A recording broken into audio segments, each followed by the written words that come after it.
Hey, good day to you. This is Todd. I am a regular dude walking in the Word. And as we're walking in the Word, we're in the book of Numbers right now. We're in the midst of talking about number 16, which is really dealing with rebellion.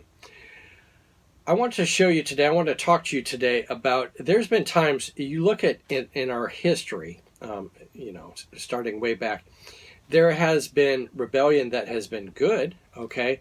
And then there has been rebellion that is bad. And chapter 16 is rebellion that is bad. It's bad when you basically are rebelling against God and what He has ordained. When you do that, you're in for a disastrous ride. And so we have to be very careful with that. So today we're going to read Numbers 16, 1 through 15. These are, we're reading through that whole section there. We've read this already in bits and pieces, but I wanted to cover this whole thing so that you can see this rebellion is growing, and you can see, is it godly or is it ungodly?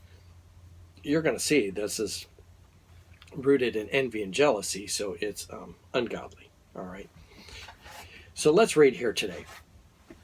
It says this, Korah, son of Izhar, the son of Kohath, and the son of Levi, and the certain Reubenites, Dathan and Abiram, sons of Elab, and On, son of Peleth, became insolent and rose up against Moses. With them were 250 men, well-known community leaders, who had been appointed members of the council. They came as a group to oppose Moses and Aaron, and said to them, "You have gone too far. The whole community is holy, every one of them, and the Lord is with them. Why then do you set yourself above the Lord's assembly?" Easy answer here. He says, they say, why do you set yourself above the Lord's assembly? Because God ordained that Moses would be the leader. Okay, so Moses is just following what God has ordained here. Also note that in order to have a rebellion, you have to have guys that are following you, and they sure do get the guys up to follow them.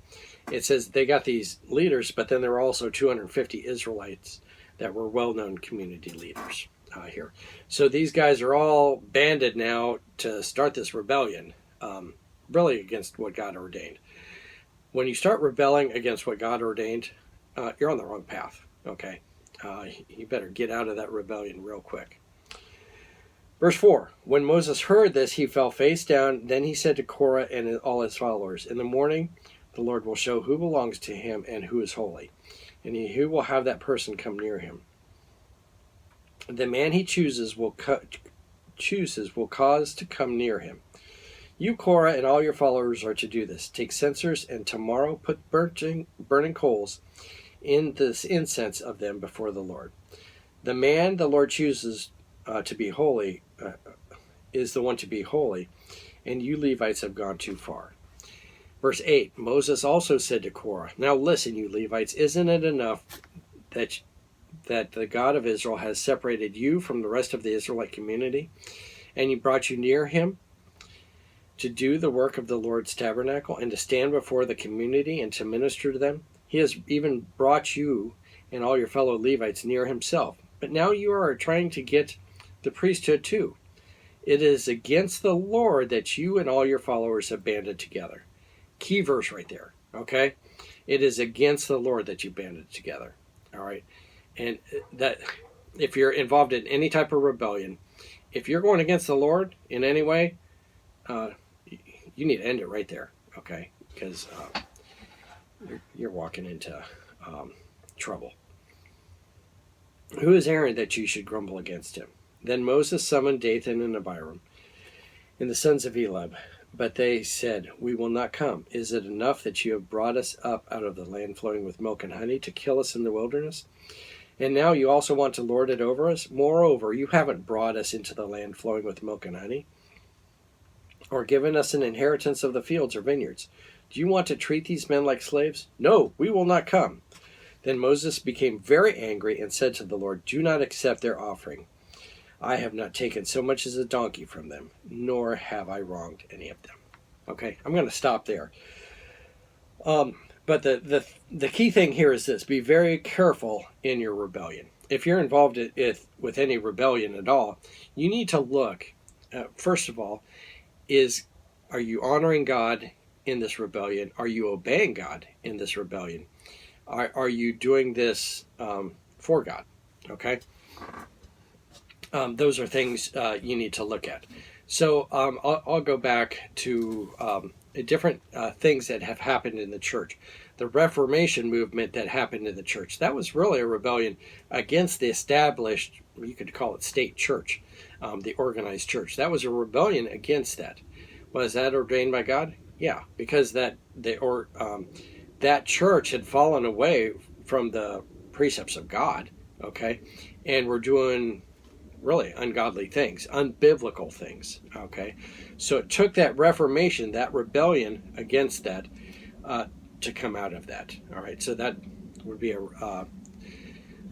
rebellion that you'd want to be a part of, because in any rebellion, you need to look at, be reading through the Bible and go, is this what God would want in that? Okay. There's the rebellion with the start of the United States of America. That was a rebellion against England. Okay, and so you got to look at that. Is that ordained by God, and so forth? And so you have to weigh that out. And again, you have to weigh it out with what the Bible says. So there might be all kinds of things. It might be in your work, in the church that you're a part of. Let's say your church has gone away from biblical teaching and has gone to start teaching things that are false, okay? And I'm talking like the doctrine of God. Let's say the church goes, oh, you know what, there's not only one way, there's not one way to God, but now there's many ways to God. Well, it's time to start a rebellion and take back the church to what the Bible says here, okay? So you need to look at any rebellion you're involved with. And the whole point here is, before you get involved in any rebellion, you need to look at it very, very carefully. That's the whole point here today. Don't just jump in with both feet before you look at it very carefully and ask, is this ordained by God? Does God want me doing this? Or is it like part of my flesh?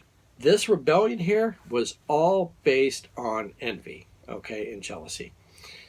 That's where it all started. If you've got that, if that's your source for everything, is envy and jealousy, you better back out, because that's not godly at all.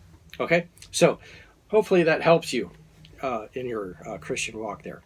All right, hey, thanks for watching. I'm just a regular dude walking in the Word, and I look forward to seeing you tomorrow as we continue our journey through the book of Numbers. Lord's blessing. I'll see you then.